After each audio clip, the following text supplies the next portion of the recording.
Good afternoon. I am Nury Turkel, a senior fellow here at the Hudson Institute. As the United States, along with our allies and partners, are consumed with the ongoing Russian invasion of Ukraine, we must not lose sight of the other top adversary, Xi Jinping's China, that has willfully aligned itself with Putin's Russia. It is vital that we continue our discussion on how Communist China has produced products with the slave labor, polluting the global supply chain, and what this means to America's economic and competition. It is vital that we continue our discussion on how Communist China has produced products with slave labor, polluting the global supply chain, and what this means to America's economic security and competition in international trade, as well as why it is critically important to fully enforce the newly enacted Uyghur Forced Labor Prevention Act. Significantly, we must also examine what corporations implicated in China's forced labor practices can do to extract themselves from the complicity in this human rights crisis. We're fortunate to have one of the world's top experts on this critical issue to discuss forced labor practices in China. I'm pleased to be joined by my good friend, Professor Laura Murphy of Human Rights and Contemporary Slavery at the Helena Kennedy Center at UK's Sheffield Hallam University. Laura is the author of numerous books, academic articles on the subject of forced labor and human trafficking globally. She has consulted for the World Health Organization, the US Department of Health and Human Services, and the US Office of Victims of Crime and National Human Trafficking Training and Technical Assistance Center. Laura's current work focuses on Uyghur forced labor in China, including the solar panel and apparel industry. Last year, Laura's team has published 3 searing reports on human rights abuses and forced labor practices in the Uyghur region. These reports exposed how Uyghur forced labor tainted the entire solar supply chain. And the reports also unveiled the international intermediary factories that bring Xinjiang cotton into the global market. Most recently, Sheffield Hallam released. Most recently, Laura's team also released a report on the World Bank International Finance Corporation's $500,000 worth of investment in the Uyghur region, which affect car battery, pharmaceutical, cosmetic, and spice supply chains around the world. Laura, thank you very much for speaking with me on these important issues. If I may start, I'd like to ask you if you could tell us about the forced labor practices in China's Uyghur region and how long it's been going on. Does it have anything to do with the labor shortage created as a result of China's poverty alleviation programs that China watchers often cite when talking about the success of the Chinese regime? Yeah. Thank you so much, Nury, for having me, and to all of you for coming to watch this conversation. I'm really excited to get to talk to you about this work that we've been doing. So the forced labor that's going on in the Uyghur region is basically a system of forced labor that is sponsored and facilitated and subsidized by the state. In that way, it is fairly unusual. We're not talking about a single individual forcing another person to work, but we're talking about the state, the PRC government forcing people to work in the region. And the way we know that people are forced to work is through the government's own documents, their own directives, through companies' own publicity campaigns. They tell us the practices they use to get workers, right? And in a normal recruitment, practice, you would maybe go to a village and ask people if they want to take jobs. And if they want to take jobs, they come to apply and you select from among the people who apply. But what's happening in the Uyghur region is that the central government is instructing the local governments to send labor agents to people's houses door to door. And if they go and no one will accept to be transferred for labor, to go work in a factory, they're trained, the labor agents are trained to go every single day and keep at the people every single day until they give in. They're supposed to be transformed from being wanted to work to wanting to work themselves. And the government affects that by putting people in your house every single day, having them stay overnight sometimes, surveilling you all the time by coming in and saying, if you don't do this, you know, your brother might be treated worse. If you don't do this, you'll be backwards. They train them in ideological training. And behind all of this, the thing that really makes it clear that it's coercive is that there's a system of internment camps that's housed 1.5 million or so people. Every single family has someone who's been in the camps, and they've made it illegal to refuse. In this region alone, they've made it illegal to refuse to accept, to refuse a government assistance program.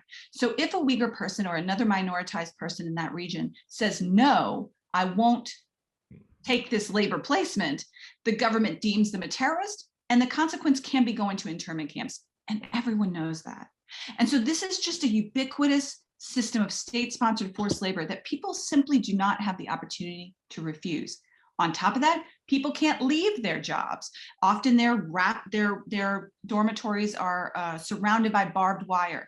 They're always sent with military guards who watch them. They are surveilled all the time. And so people can't walk away from the jobs, even if they chose to go there. And so this is an unprecedented system of forced labor that I don't think we've ever seen before in the world, and that we're just learning how to address. How long this has been going on?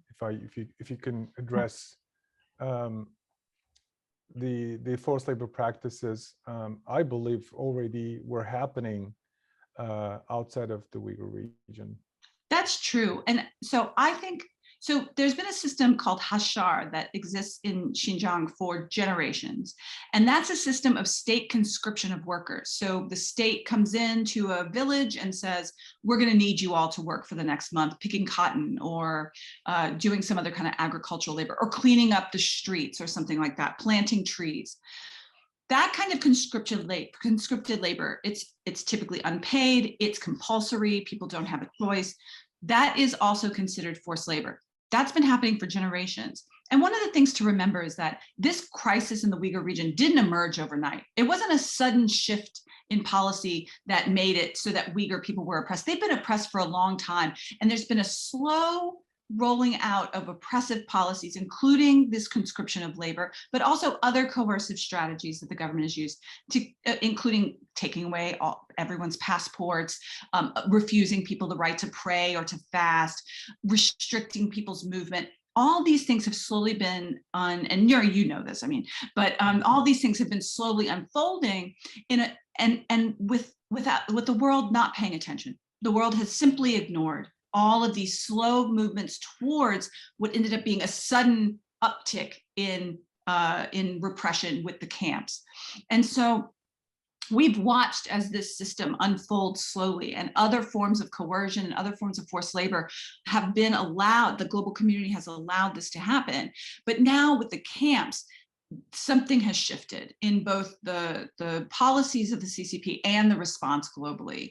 The camps are what makes it clear that practically any labor placement in that region is coercive, right? The people, if the consequence of saying no to the government is going to an internment camp, then everyone is going to say yes. Or if they resist, they will eventually say yes or be sent away.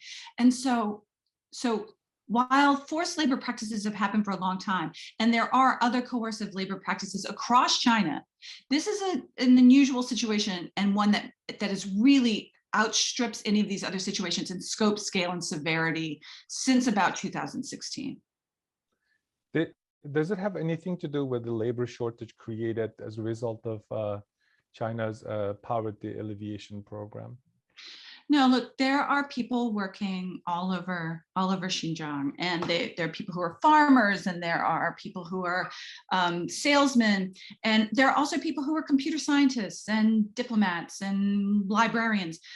The government claims that this is a poverty alleviation program, but people from all walks of life are being sucked into these coercive labor practices or being forced to work within the internment camps themselves. So the excuse that it's simply poverty alleviation doesn't fly with anyone. But also, There are ways, for many people around the world, moving from a rural area to the urban area, going to work in a factory, leaving behind the family farm, that's an age-old tale that happens all over the world. Africa, the United States, China, that's true. People gain social mobility often. But what's different here is that the government is mandating what they're considering social mobility. But when people get to those jobs, reports are saying that they're often not getting paid. Again, they're not allowed to leave. So this purported social mobility is not true. And also people want to say, well, if we fight back against this, if we refuse to, say, keep our investments in Xinjiang, won't it hurt the Uyghur people? This system of mandatory compulsory forced labor has only started in the last few years. The investment in the industry in Xinjiang has only really happened in the last 5 years.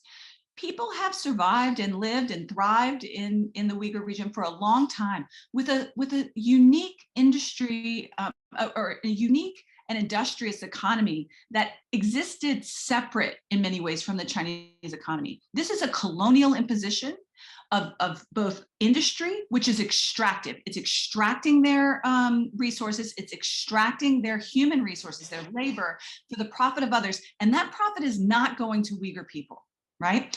And if you wanted to have poverty alleviation programs in that region, if you wanted to address inequality in that region, the things you might do would be, well, one, not put 1.5 million, especially men, into the camps, right? Not separate families.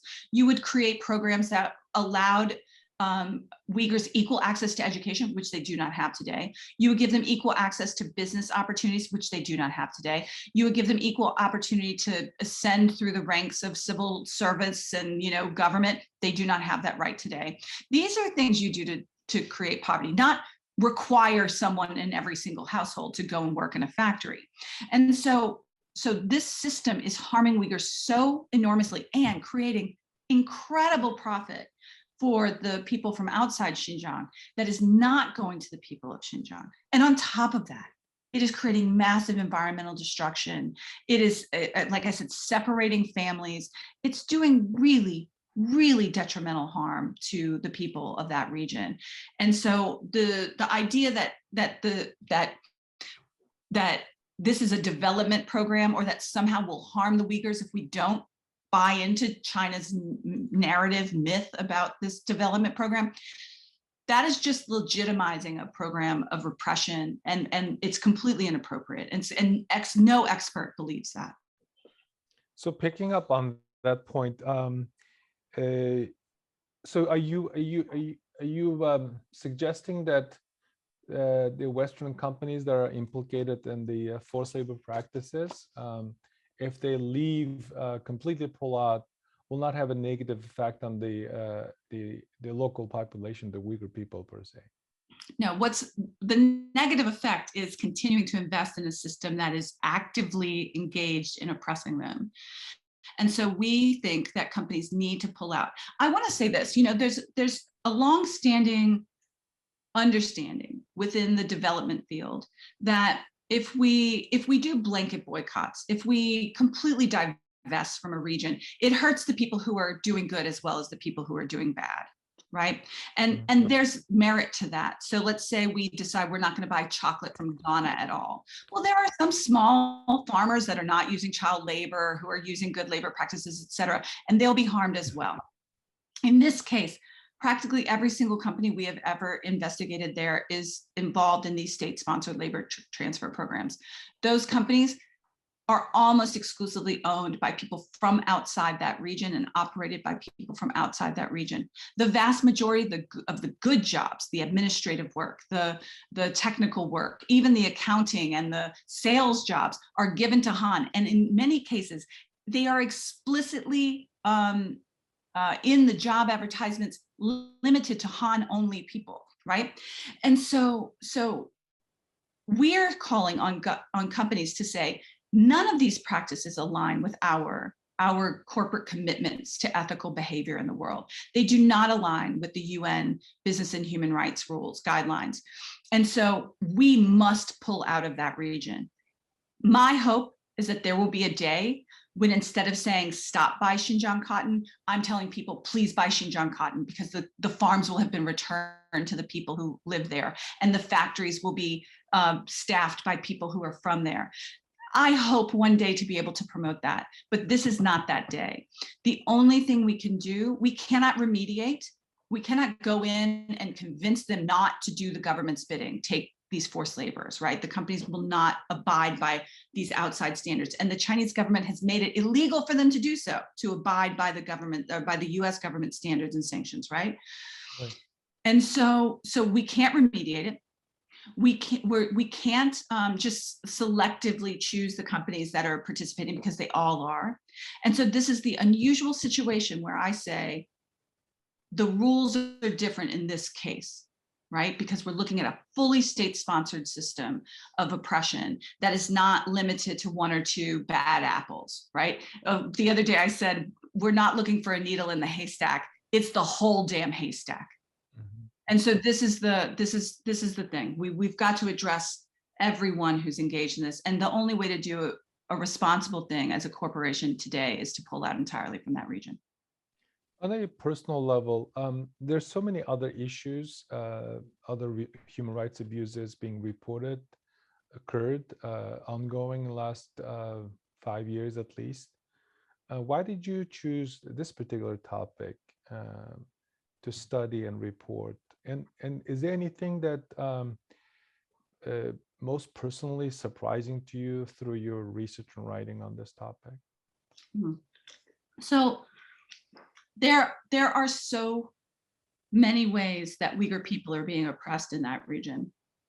You know, they don't have access to education. They don't have access to practice their religion the way people want to, regardless of what religion they may practice.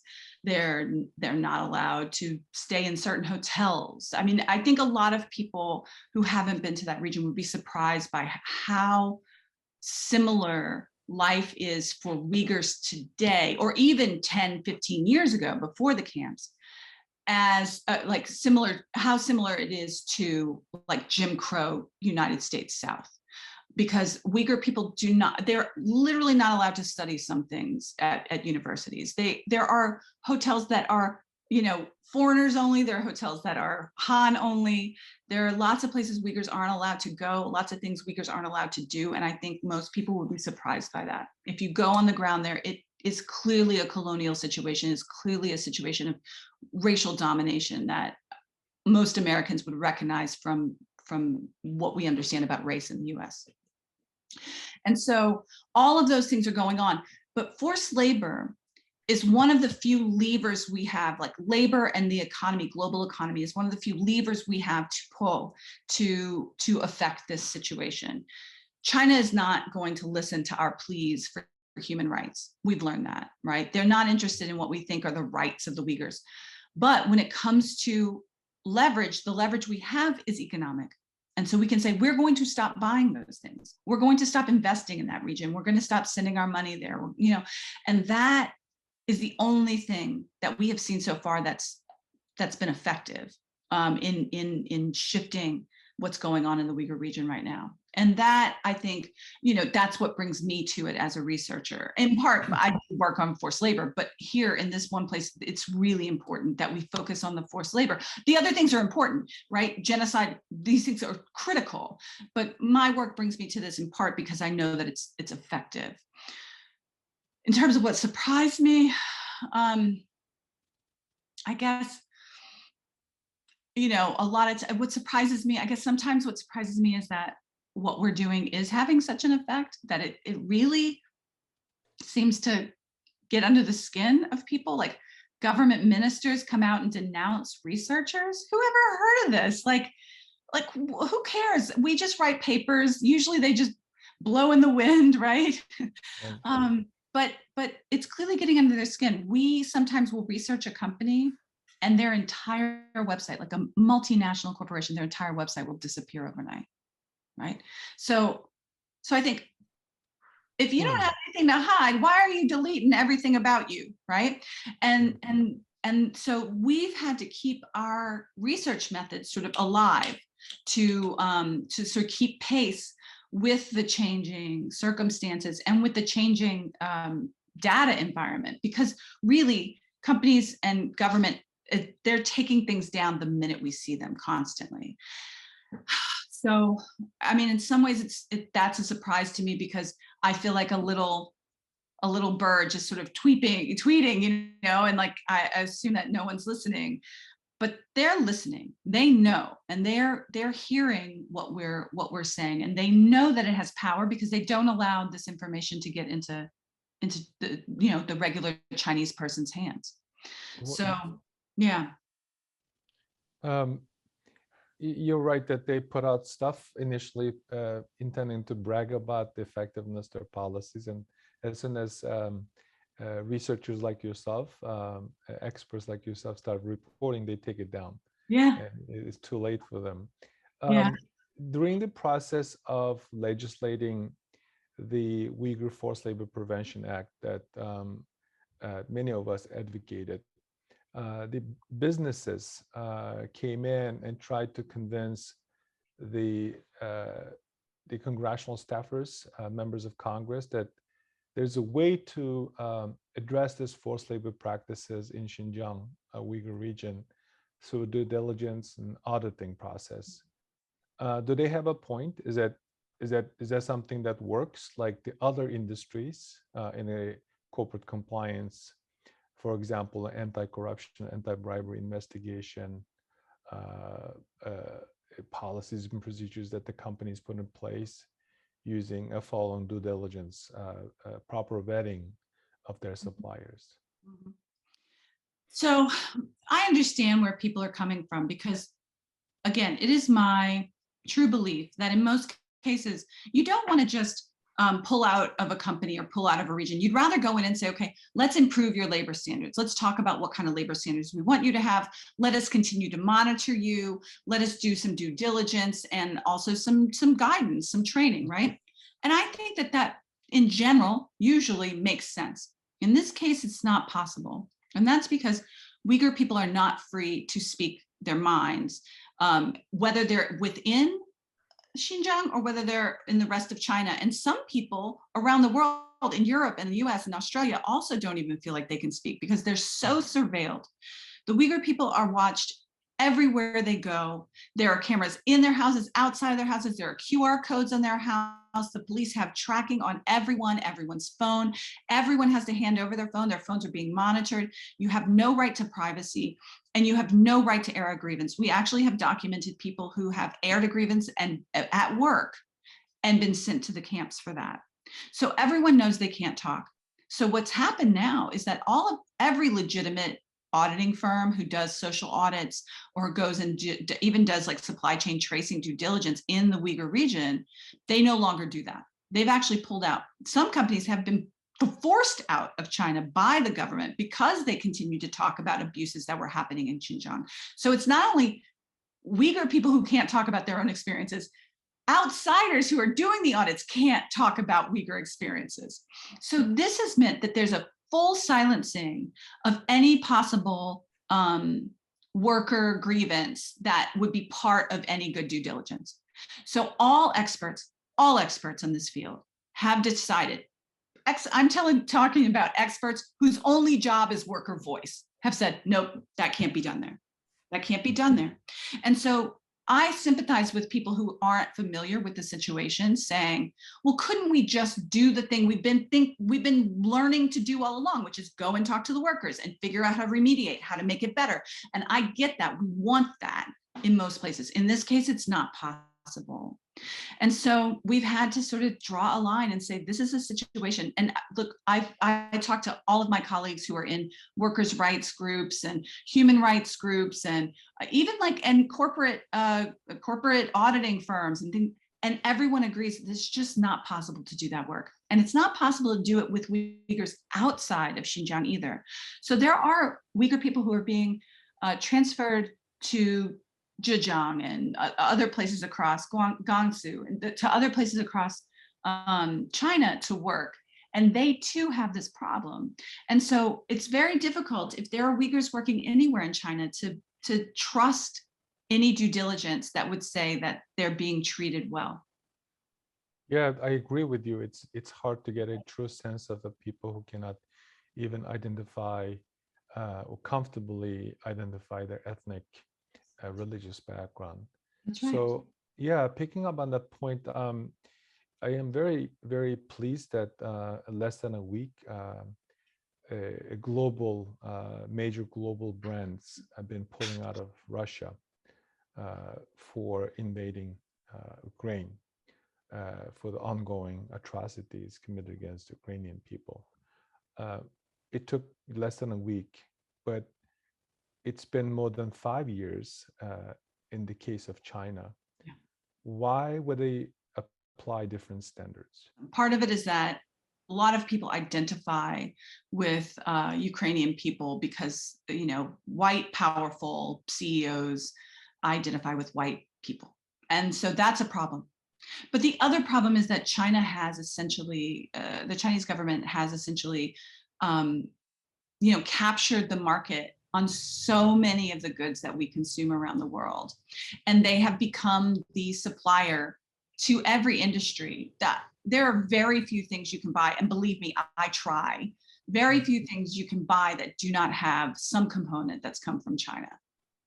And so all of these companies think that they can't possibly, you know, break off their ties or anger China. And so they've been really cowards, absolute cowards. People who, you know, in their, you know, in their minds and their hearts do not believe, or in their minds and their hearts do believe that what's going on in Xinjiang is a genocide, believe that what's happening is forced labor. They still don't have the courage to stand up because their investments are there. But one of the things I keep saying is that, you know, this move to Xinjiang has only happened in the last 5 years, right? This massive shift of all of these industries really has happened in the last 5 years. And so we can move it back out, right? Yeah. We've watched it as it happened. We can move it back out. There is the capacity to build up capacity in all kinds of industries quickly, right? There is, if there's the momentum to do it, if there's government subsidies to make it happen. That's how China made it happen in Xinjiang. But also, we can't rely, what we've learned is we can't rely on all of our supply chains going back to that region, because this kind of thing can happen. It can put the entire global supply chain into a crisis. And so diversification of supply chains is an imperative, whether or not we have this human rights situation in Xinjiang. And human rights due diligence is important, regardless of whether your, you know, your product right now is one that traces back to Xinjiang. To me, it is extraordinarily unfortunate what is happening in the Uyghur region. However, I believe that it's going to have important positive repercussions that will be good for business and good for people both, and for the planet, because I worked on solar panels, right? What has happened by pulling an international attention towards the crisis in the Uyghur region is that we're seeing a diversification of supply chains across industries. We're seeing enhanced due diligence legislation coming up all over the world, which is going to mean that we'll be able to see where our products are made. And we're seeing increased capacity being built for green energy technology outside of China, which will mean we can move towards our climate goals faster. Everyone says it's going to slow us down, but this is actually a way for us to speed up our capacity building. And it's created an urgency for it because we can't just rely on China. I know we're going to talk about solar probably too, but it's 3 companies particularly caught my attention: Nike, Visa, and Airbnb, that were official sponsors of the Winter Olympics in last month, and they were quick to suspend their business practices in Russia. I feel perplexed, while deeply sympathizing to the Ukrainian people. There's so much relevance between what is happening to the Uyghur people and what has been happening to the Ukrainian people. We're dealing with the 2 authoritarian individuals trying to change the normals in the world. Anyway, going back to the topic, last December. I was going to follow up. I was going to follow up on that because I read an article the other day that I found convincing too, and that is, you know, in Russia, what happened is, you know, the companies that pulled out, they realized that it wasn't just a reputational risk that they had, but it was actually a supply chain risk. Getting things in and out of Russia and in and out of Ukraine was going to be impossible. And so it made no economic sense to stay in. And so they got to have this like promotional, like, oh, hey, look how good we are. The difference in China, though, is China made it even easier for companies to do business in China while they were enacting this massive repressive system. Right. They made it even easier for supply chains to move. They made it even easier to buy things from the very region where they were doing the repression. And so companies had every incentive to stay, right? They were actually incentivized to move their stuff to Xinjiang. Whereas here, companies made a calculated economic calculation, an economic calculation, and decided that the better plan would be to get some reputational bonuses out of saying that they've done a good thing by human rights. But I'll tell you this, like, you know, I was saying earlier about how people are saying, well, maybe this will be bad for the Uyghurs. All of a sudden, companies want to start worrying about the well-being of Uyghurs. All of a sudden, what, right? What? Like, we've been telling you all this time that they've been harmed, but now that you're being forced to pull out, you want to come up with this sympathetic pro-Uyghur stance.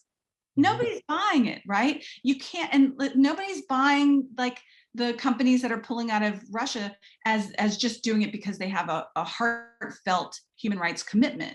Like, this comparison actually shows you precisely what the calculations are about, and it's about their own bottom line. Yes, I agree. They try to take advantage of the environment, try to protect their investment interest. Last December, United States Congress passed the Uyghur Forced Labor Prevention Act that I believe arguably is the most important legislative action that Congress took to address some of the lingering issues in the US-China trade relations, particularly since China joined the WTO.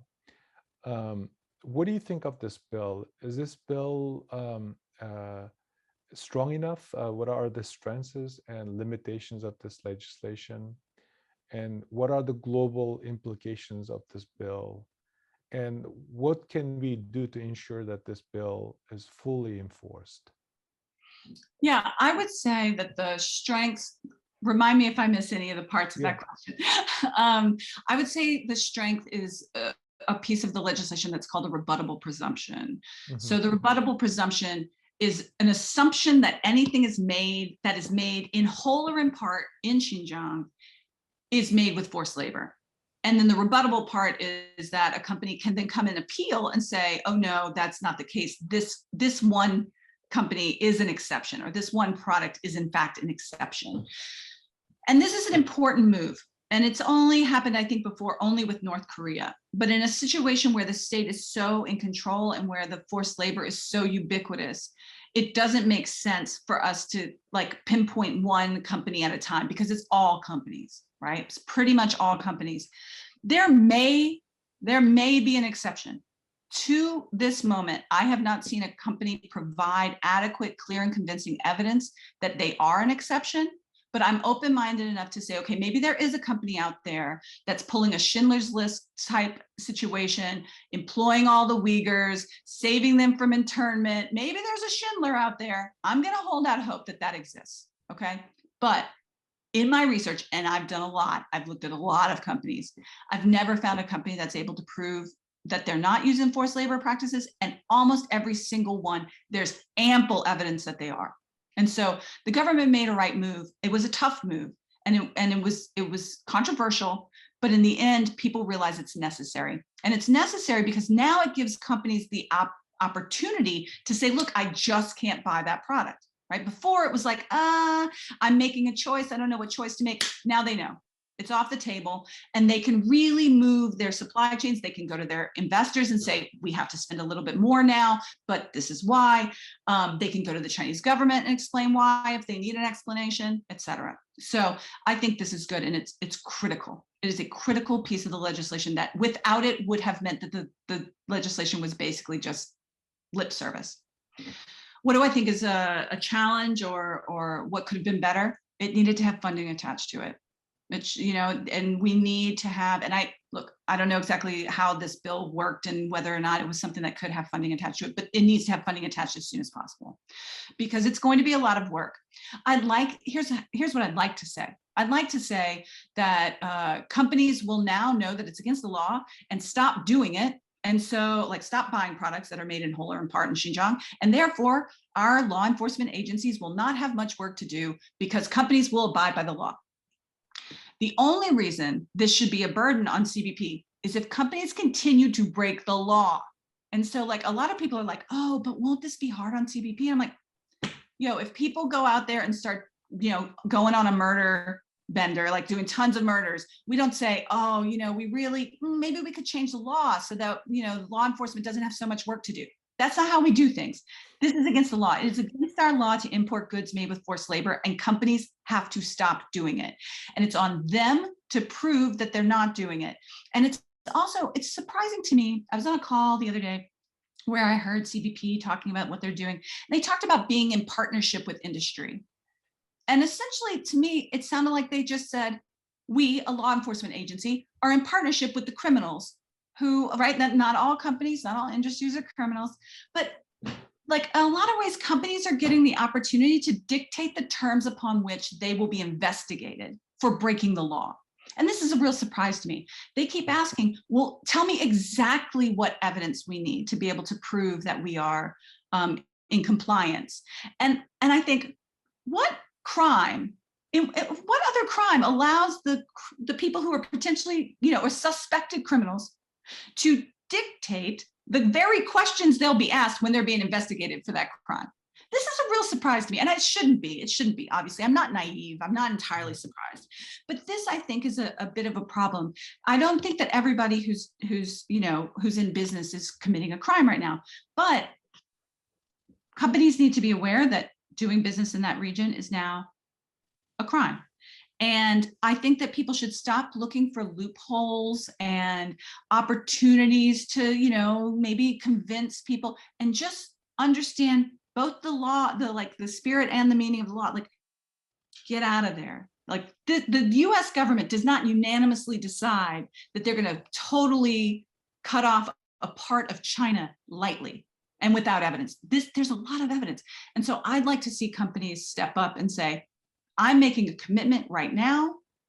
I'm going to do in no part of my business, in no part of the world will we be sourcing from Xinjiang, because we recognize that this is an evidence-based, important decision, and to stop trying to find exceptions oh, couldn't we wait 8 more months? Well, the Uyghurs will be waiting in internment camps for 8 more months while you do that. How do you feel about that? What? And so I'm hoping that we'll see companies start to move toward doing the right thing and stop asking for exceptions. Right. Oh, so, yeah, positives, good parts, challenges, and what was the other part you said? What do we do to ensure that this is fully implemented? I think you addressed some of it already. Yeah. I think that the CBP is going to need to visibly and frequently stop products that are not the expected products. I will tell you that a lot of industries are going to be quite surprised, or they shouldn't be, but because they've been put on notice for a year now, at more than a year, they should be looking at their supply chains and know whether they have exposure to Xinjiang. But there are a lot of companies who are quite surprised, and companies who have been continuing to do business in Xinjiang, but saying, but we talked to them and they promised us we don't have any forced labor in that factory. And so a lot of companies are kind of hoping that they'll be able to get away with this. And I think that the best way to enforce it is that CBP not just enforce it in polysilicon and tomato and cotton, which we know, but really look at a diverse range of products that we know to be produced in Xinjiang, trace them out and stop those products so that companies really see we're not fooling around here. Your products will be stopped. So I think that's one thing they need to do.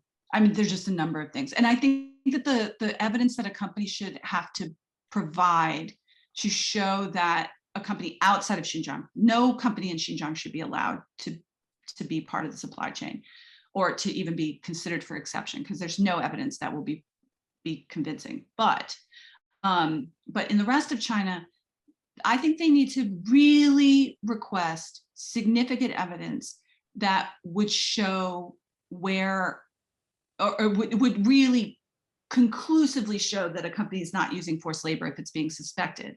Because we've heard from many auditors that there's significant fraud going on right now. There's fraudulent inputs into supply chain management systems. There's blending of products in ways that hide Xinjiang inputs. There's a refusal to let CEOs talk to auditors. There are refusal to let workers talk to auditors.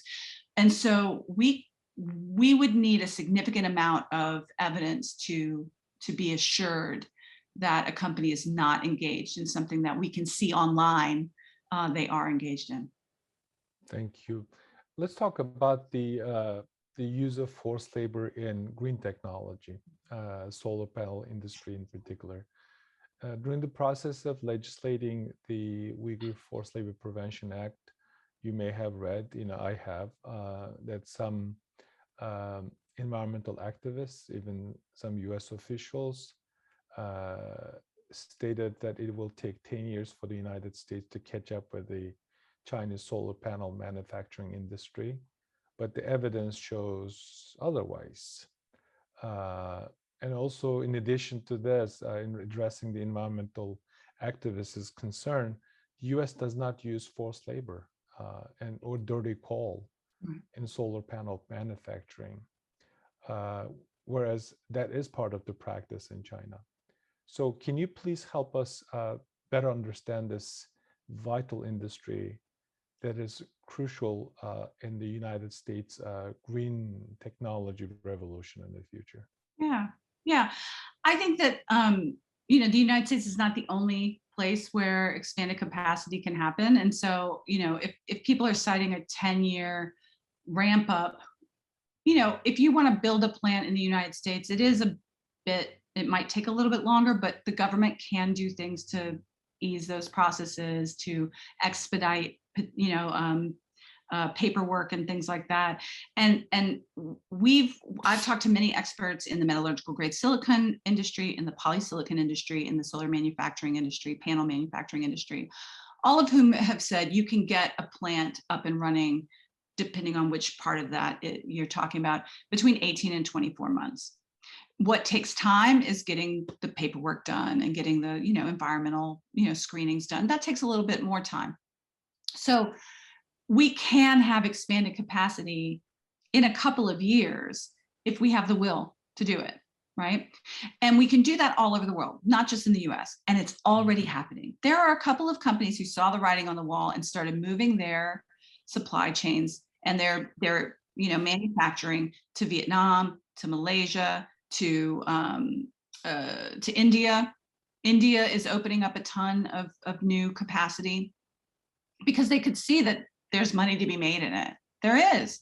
I don't think that's the first, best, most important reason personally as a human rights researcher, but there's money to be made in it. And we've been talking for a year now almost to investment bankers or investment people and investment finance firms and to development finance firms saying, you need to be putting money towards expanded capacity in the solar industry across the world, outside of China.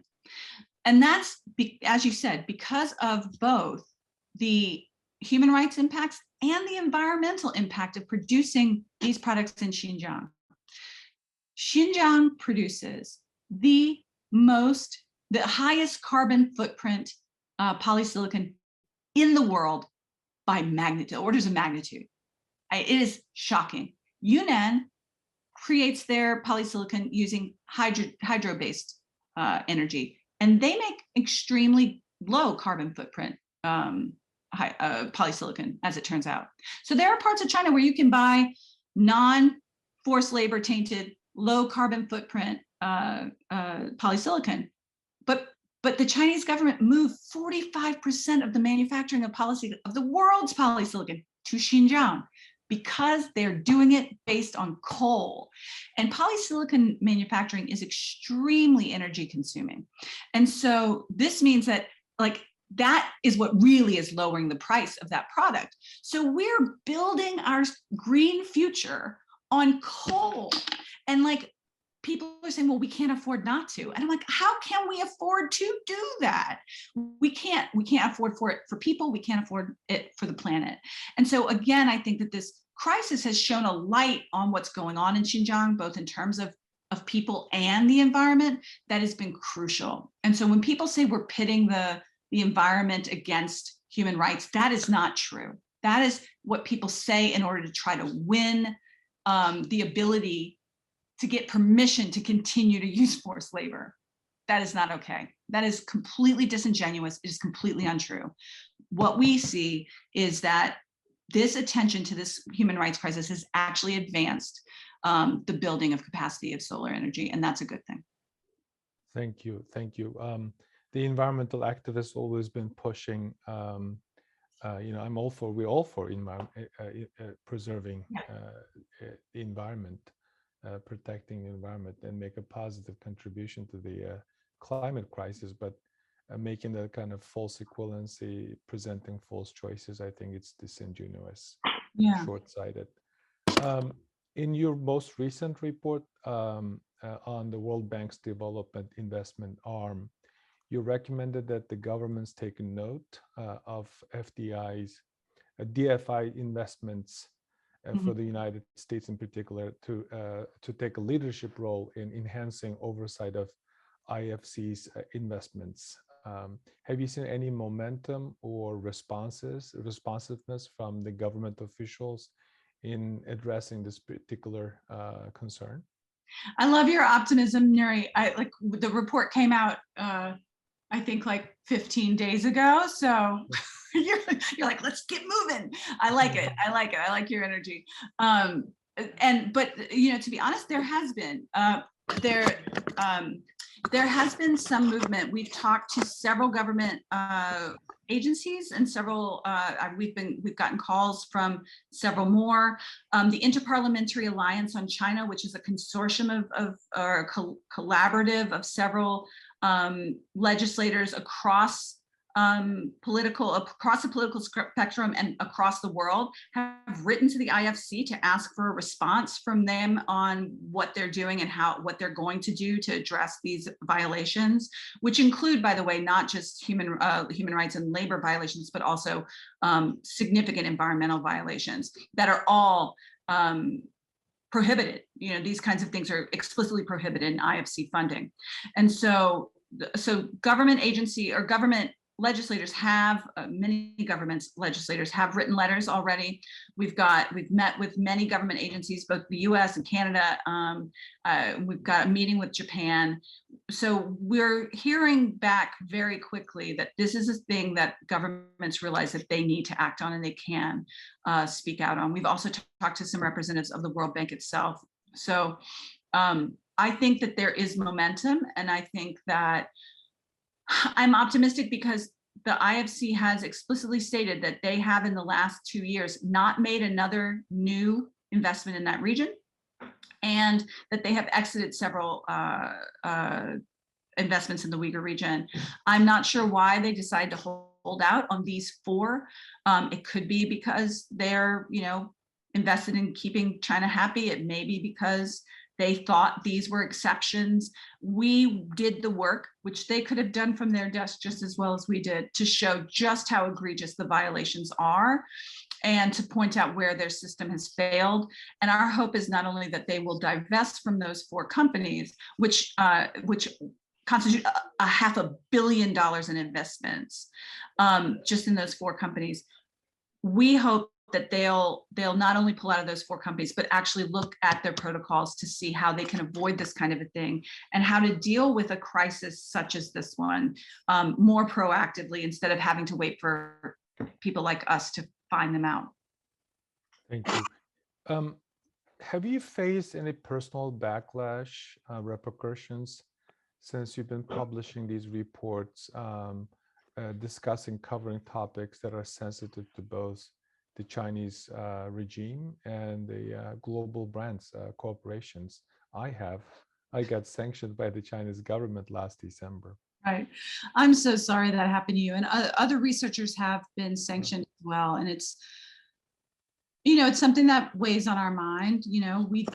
It's not easy to be sanctioned. And, I've spent a good deal of time in China, and I hope to go back. My research colleagues are from the Uyghur region. They want to go see their families again. And so it is something that weighs heavily on our mind, the fact that you and other people we know in government and research have been sanctioned. It's an inappropriate use of sanctions, and that's very clear. That has not happened to us. The repercussions we've seen include like server attacks and like hacking. Those kinds of things happen to us fairly regularly. We had to do some like security preparation, actually, and I recommend people who do this kind of work do that.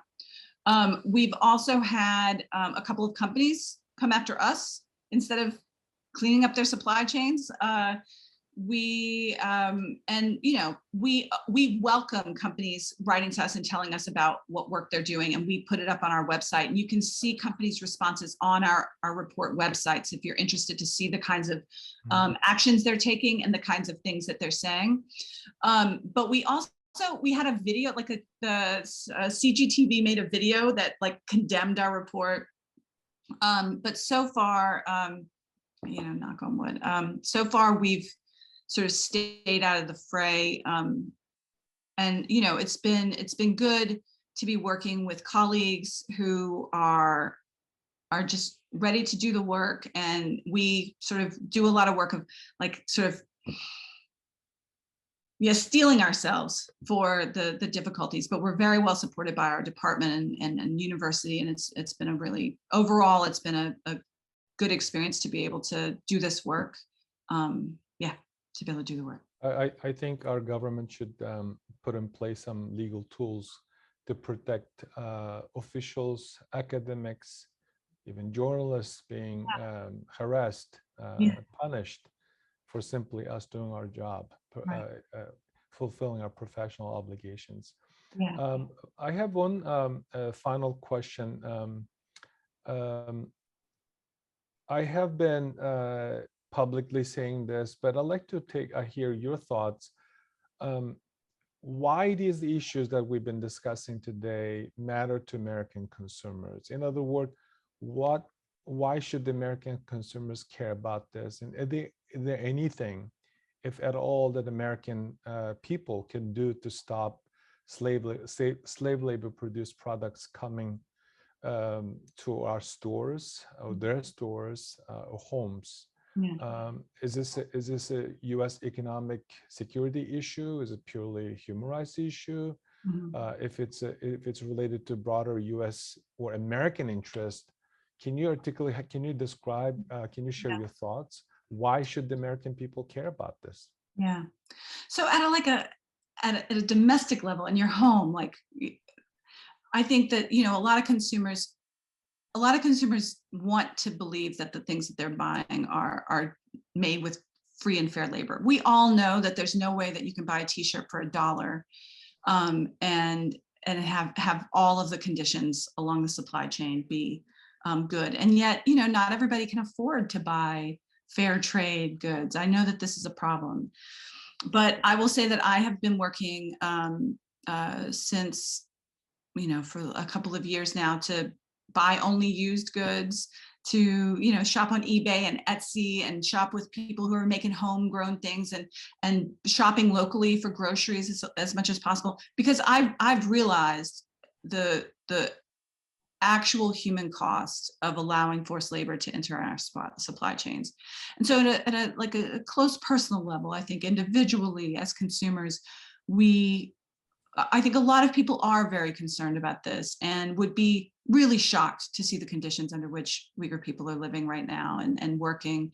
And I know a lot of people have written to me and asked, like, what can I do? And part of it, like just at a small level, is recognizing that you have consumer power. that you can stop buying things that are made, you know, in Xinjiang, and you can stop buying things that are made in China in general, if that's what it takes. It's hard to know.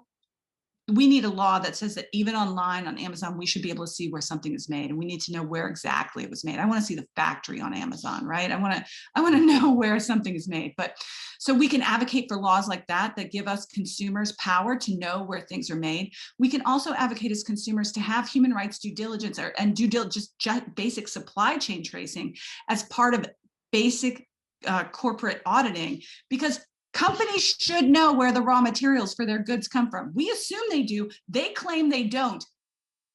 They should. There's just no excuse for them not knowing where their raw materials come from. And we can demand that. We can also, you know, regular people can write to their senators, but they can also write to the companies that they care about. They can tweet about the companies they care about.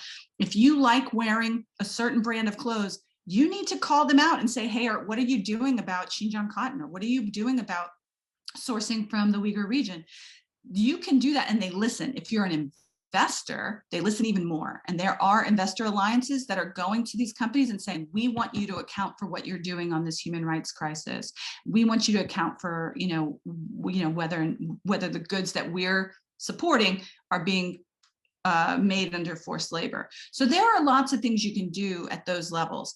But the other problem, I think, the thing that you're pointing to about national security or human security, is that I think that the bigger concern for me, the thing that most American people should be worried about, is that China, I think the Chinese government, Xi Jinping, sees this as a way of being in the world, as a kind of power, as a kind of ideological power that is on par with and competitive with democratic norms.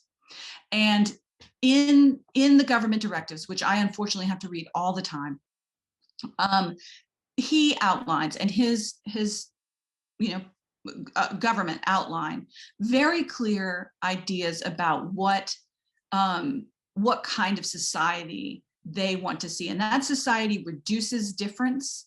It reduces diversity. It reduces the right to practice religion. It reduces the right to freedom of movement.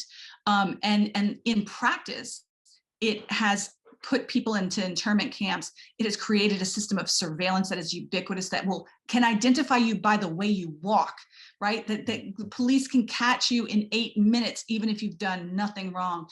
People are going away to internment camps for their own good, according to the state, but in fact, with the excuse that they went to a church service or they, said a prayer.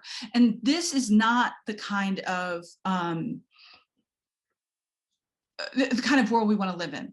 And China is selling this as a package to other governments, right? The surveillance systems are already at work in countries around the world where there are authoritarian governments.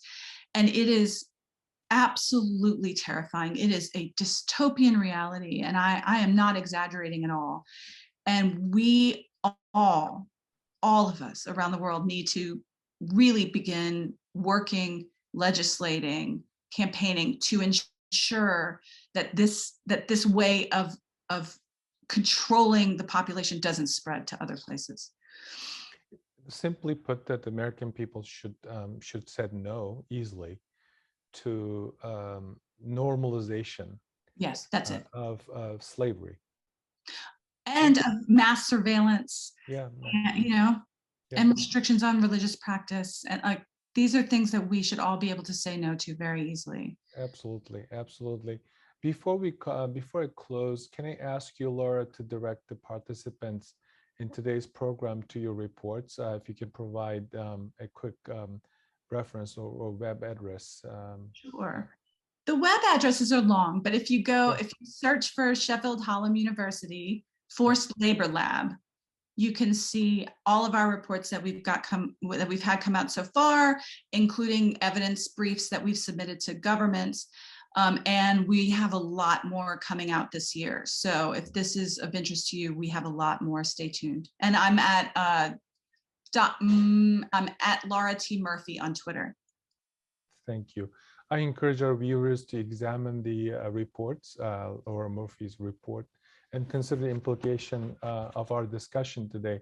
Importantly, if you're a business in this business, or if you're a policymaker, if you're a representative NGO, or if you're just a concerned citizen, consumer, please consider submitting your comments. The comment submission period is still open with the Federal Registry on the enforcement of the Uyghur Forced Labor Prevention Act enacted last month. Thank you, Laura, for the incredible work that you and your team have been undertaking. It's been, personally, I've been benefiting from those reports.